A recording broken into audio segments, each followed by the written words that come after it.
there's a lot of disappointments in life, right? Like I wanted my kids to do this, a little disappointed. I thought my marriage after, 12, 15, 10 months, years, whatever, would be here. It's not, right? I thought it would be great to have a relationship like this with my mom or dad, but I don't. Like I watched the news for 30 seconds and what am I? Disappointed. My finances, I was hoping that, I'd get this job, and we can go through every sphere of life. What happens is life becomes disappointing. So the safest way then to move through life is allow grief and disappointment to steal your hope. And the tough thing about grief and the tough thing about losing hope, right, is that often it begins to blind us. When we're in a place of grief, okay, we often begin first to lose hope. And when we begin to blind ourselves to hope, the next thing to follow is faith. And then the last thing to lose is love.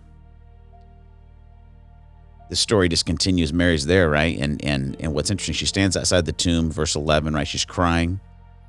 She's got this grief.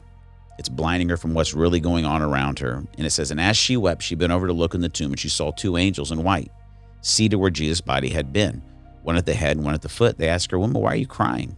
Like, what's going on with this grief, Mary? Like, they know what's going on. And they're about to give her some really great information. Here's the great information. She says, they have taken my Lord away, she said, and I don't know where they've put him. At this, she turned around and saw Jesus standing, but she did not recognize it was Jesus, right? She has this interaction with with angelic beings, right? So she sees angels, and even the encounter with the angels, even with the information that, hey, he's not here. This doesn't fix the situation. But what's interesting is she turns around, and here is the resurrected Jesus standing there, but she did not realize it was him. And I just wonder, if you're honest with yourself right now, have you gotten to the place where the information you have about Jesus, right? You have maybe these promises that you've read in the Bible, like God's going to, redeem this situation, all the different things that we tell each other when we're experiencing grief, right? But the reality is you're still blinded to Jesus showing up in your life because of the weight of the grief. We go on, and Jesus says, woman, why are you crying? Who's it you're looking for? Thinking he was the gardener, she said, sir, if you've carried him away, tell me where you've put him, and I will get him. And Jesus says to her, Mary. She turns towards him and cries out in Aramaic, Rabboni, which means teacher. What I want to point out, if you're in grief, is what Jesus didn't do, right? Jesus didn't show up, see her crying, and after he asks her, woman, why are you crying? Who is it you're looking for? He didn't fill in the next sentence with, Mary, seriously, what is the deal?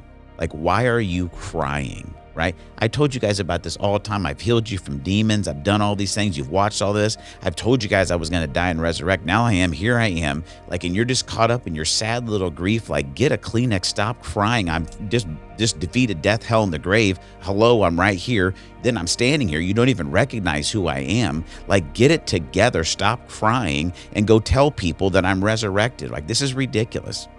No, right? With compassion, with love, with patience, Jesus just speaks your name. And I want you to see that if you're in a place of grief right now that's started to blind you from your hope, blind you from your faith, blind you from your love, is that Jesus is willing, and because he is actually alive and he's been resurrected, he's able to come and compassionately meet you in that grief, speak your name, and allow you to have an encounter with the living God. Now, is he going to show up in your bedroom tonight, right? You're going to be eating dinner, all of a sudden Jesus is sitting next to you at the table. I don't know. Right? He could. That's possible. If that happens, please get a picture of it, maybe a video, send it to me. I would really like that to happen. All my life, I've never known anybody that's happened like that, but I know a lot of people that have had encounters that they cannot deny with the living God, with the Spirit of God. Mary has that. She didn't settle for information, right? It was the encounter that transformed her.